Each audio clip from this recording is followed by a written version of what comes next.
Bon, le magazine Slate a parlé de moi, donc voyons voir cette merde. Je vais juste lire l'article et dire ce que j'en pense. Pour ceux qui ne connaissent pas Slate, en gros, à la base, c'est un journal américain, mais la version française a été créée entre autres par l'ancien directeur du journal Le Monde et par Jacques Attali. Il est détenu par la famille Rothschild. Donc avec des gens aussi bien qui détiennent ce journal, on aura forcément un contenu neutre et objectif. Des youtubeurs d'extrême droite proposent des formations à la guerre.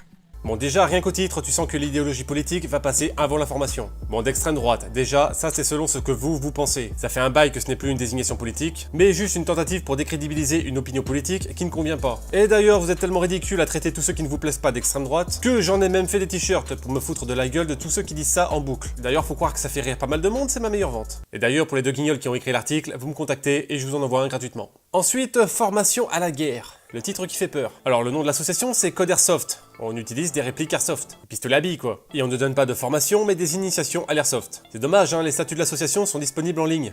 Fallait pas beaucoup de recherche. Mais c'est vrai que c'est moins vendeur de parler d'association Airsoft que de commando de combat. Pareil pour l'image, c'est une capture d'écran de mon court-métrage où j'incarnais un personnage violent et sans pitié. Vous voulez prouver que Schwarzenegger est un enculé de pro-armes d'extrême droite? Et voilà une photo qui le prouve. Ouais, niveau manipulation, on est pas mal. Et sinon, bienvenue sur les chaînes françaises pro-armes d'extrême droite. Mais vous ne donnez que la mienne en fait. On peut avoir un autre exemple s'il vous plaît? Une autre chaîne d'armes à feu comme la mienne en France? Bah non, parce que si les formations aux armes à feu sont extrêmement nombreuses en France, et de tous les bords politiques que vous voulez, ouais les personnes de gauche veulent aussi pouvoir se défendre. Et bah des chaînes d'armes à feu comme la mienne en France, il y en a aucune, et vous le savez très bien. Ce n'est pas pour rien si vous n'avez pas donné d'autres noms, mais bon, faire croire qu'il en existe plein, c'est beaucoup plus vendeur. Des armes, beaucoup, et de tous les calibres. Des conseils, voire même de véritables manuels paramilitaires. Alors déjà, ce ne sont pas des manuels paramilitaires que je donne, mais les cours militaires réglementaires de l'armée française, qui sont déjà disponibles sur les sites de l'armée. Ouais, c'est vrai que dit comme ça, c'est quand même beaucoup moins vendeur. Ça fait tellement plus illégal de parler de véritables manuels paramilitaires. Après, si ça vous intéresse, les manuels qui expliquent comment attaquer la police pour lutter contre le capitalisme et la haine, je peux vous donner quelques sites d'ultra-gauche à traiter, mais là je pense que ça vous intéresse pas plus que ça.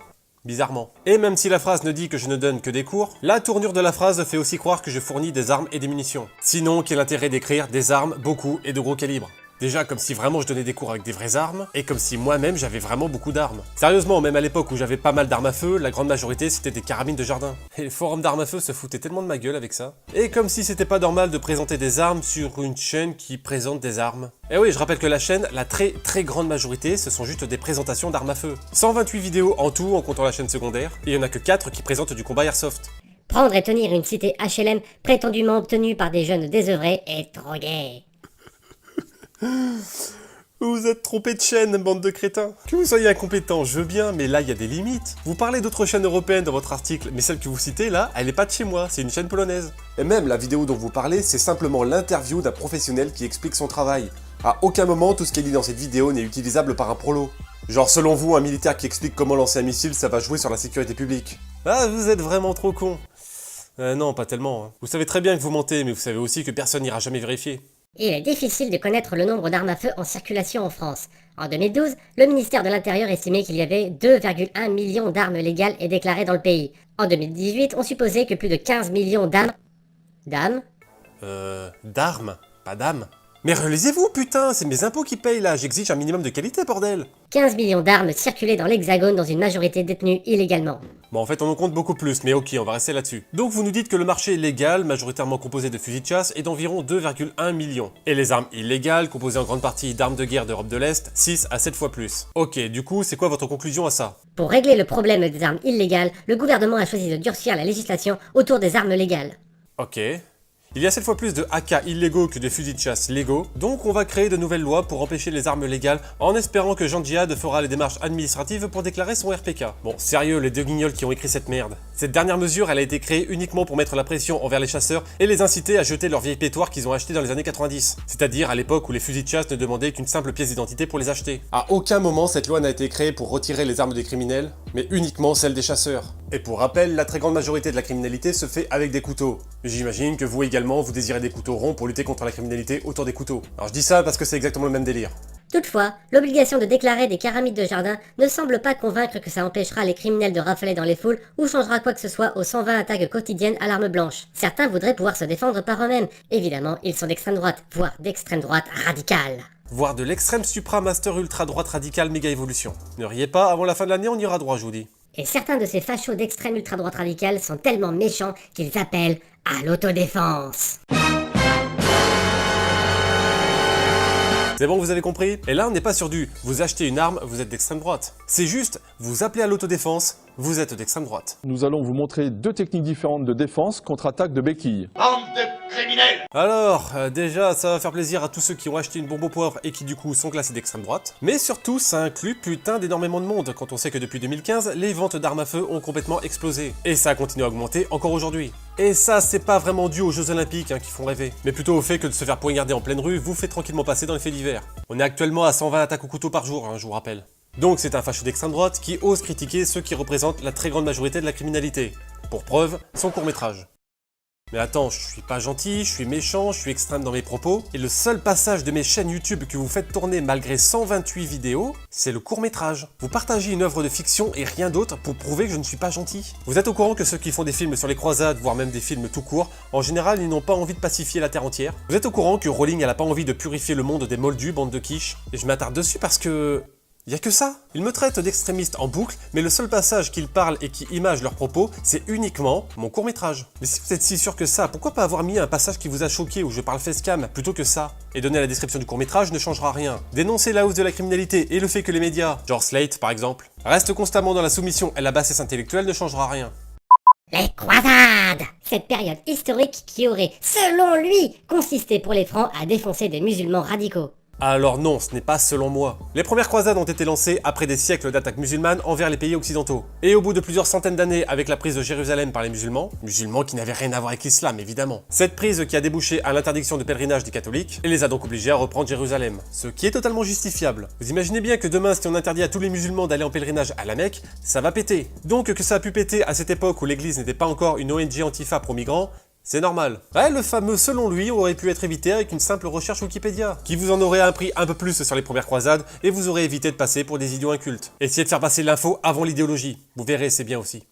Ensuite, ça me met en relation avec pas mal de monde, dont la plupart je les connais pas. Bon, pour ceux que je connais, évidemment, il y a Piero San Giorgio, les hussards, Hitler et Alain Soral. Bon, là, on reste dans du classique absolu. Et ensuite, une grosse partie où ça ne parle plus de moi, mais d'une formation polonaise antiterroriste à laquelle j'ai participé il y a 2 ans. Et ça enchaîne avec... un groupe de vieillards qui s'entresucent dans un local qui pue la pisse et qui mettent en avant mes vidéos. Vous savez, ceux que les médias ont cru qu'ils étaient un renouvellement du terrorisme d'extrême ultra-droite, alors qu'en fait ils ont été libérés au bout d'une semaine parce qu'ils n'avaient rien à se reprocher, à part avoir osé critiquer le terrorisme, ils possédaient des fusils de chasse, du matériel de jardinage et des chaussettes pleines de cailloux, et ont pensé à attaquer des groupes islamistes violents. Mais en fait ils ont jamais rien fait vu que le plus jeune d'entre eux était déjà grand-père. Voici les 4 infâmes gredins contre lesquels nous luttons. Ouais, les 2 débiles là. Sinon, je suis aussi recommandé par l'association de tricot de mon village. Vous auriez pu aussi me mettre en avant. Niveau crédibilité, c'est pareil. Ah, les terroristes d'extrême ultra-droite. Avec des engins pareils, pas étonnant qu'ils ne soient représentés qu'une fois tous les 10 ans. Et encore, faut changer de pays. C'est tellement putain de rare qu'il y a même une page Wikipédia dédiée, qui est obligée de gratter des faits d'armes, non pas en regardant le terrorisme d'extrême droite, mais en listant tous les crimes, les actes de délit ou de vandalisme, qui n'est pas d'extrême gauche ou islamiste. Sérieux, regardez-moi cette liste, il y a vraiment de quoi rire. C'est depuis les années 70, il y a quasiment rien, c'est mondial, et sérieux. Attaque terroriste d'extrême droite. Des mecs, même pas d'extrême gauche, ont attaqué des gens avec des barres de fer. Toi aussi avec le magazine de Slate, apprends à reconnaître les gentils des méchants. Alors lui, c'est un gentil anticapitaliste qui lutte contre les injustices sociales. Lui, c'est un terroriste d'extrême ultra-supra-master droite qui incite à la haine. Pas pareil. Putain, ils ont même listé tous ceux qui ont pensé le faire, sérieux. En plus de faire des vidéos, ce fils de pute gagne énormément d'argent. J'ai aucune source, mais je suis sûr que c'est vrai. Est-ce que je peux avoir vos sources sur la soi-disant rentabilité de ma chaîne et de ses stages? Vous balancez un pic comme ça, maintenant va falloir le sourcer. Vous dites que la chaîne et les stages me sont rentables, va falloir le prouver maintenant. Alors, bande d'idiots, pour la chaîne, tout est réinvesti dans du matériel, mais aussi et surtout dans les stages d'initiation. Et c'est une association à but non lucratif. Donc ce n'est même pas qu'elle ne sera évidemment pas rentable, c'est carrément que je n'ai même pas le droit de gagner de l'argent via ces stages d'initiation. Vous êtes en train de dire que je m'enrichis sans même savoir ce que je peux gagner? Ou bien le faire croire dans votre torche-cul, ça vous donne juste un prétexte pour critiquer ce que je fais? À l'heure où les États se mobilisent et hissent au premier rang des menaces, le renouveau des terrorismes d'extrême droite.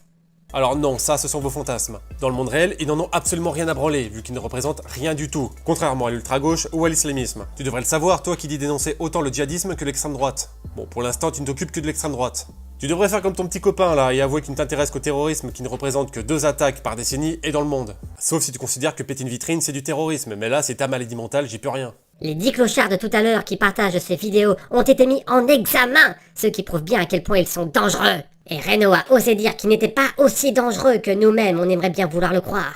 Bande de criminels! Mise en examen, ça signifie une punition symbolique pour faire plaisir aux médias, alors qu'en fait ils n'avaient rien contre eux. Ouais, ils ont été mis en examen et libérés. Et avec une mention quasi judiciaire juste parce que l'affaire a été médiatisée. Si vous étiez renseigné un petit peu mieux, vous sauriez qu'en fait c'était juste une dizaine de petits vieux qui se préparaient au pire. Donc cette affaire c'était juste un gros pétard mouillé. Ce n'est pas pour rien si cette affaire a été étouffée au bout de quelques jours, et qu'elle n'est aujourd'hui utilisée que par les journaux poubelles qui n'ont pas suivi la fin de cette affaire. Là je parle de vous les deux guignols là. Ouais, je vous appelle les deux guignols, j'ai pas regardé votre nom, on s'en branle.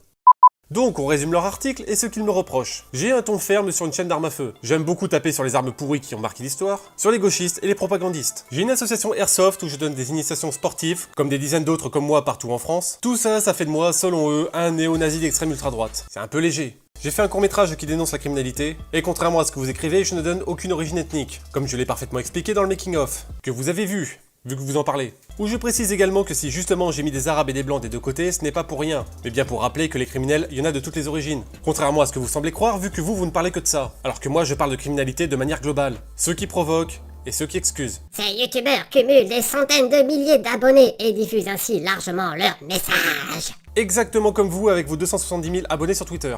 Ouais, je me suis permis de déduire les faux comptes que vous avez achetés. Votre message, qui incite les gens à refuser de se défendre et qui soutient indirectement la criminalité, est bien plus violent que le mien, qui fait exactement l'inverse en incitant à la défense personnelle. Et ce, quelle que soit votre orientation politique, contre toute la criminalité, quelles que soient leurs origines. Et ça, contrairement à ce que vous me faites dire. Donc, petite conclusion rapide pour les deux guignols qui ont écrit cette merde.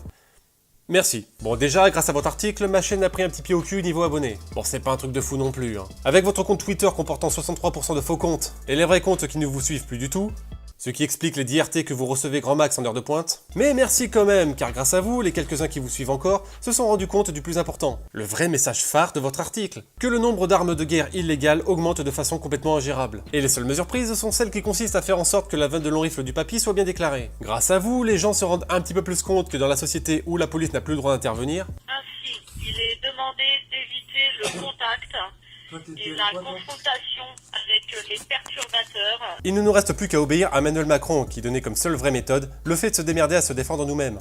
Ce dont je suis totalement d'accord et ce que je mets en avant sur ma chaîne. Ce n'est pas pour rien si les vidéos les plus vues sont celles qui présentent du matériel d'autodéfense, pendant que vous interviewez une femme qui baise avec son frère.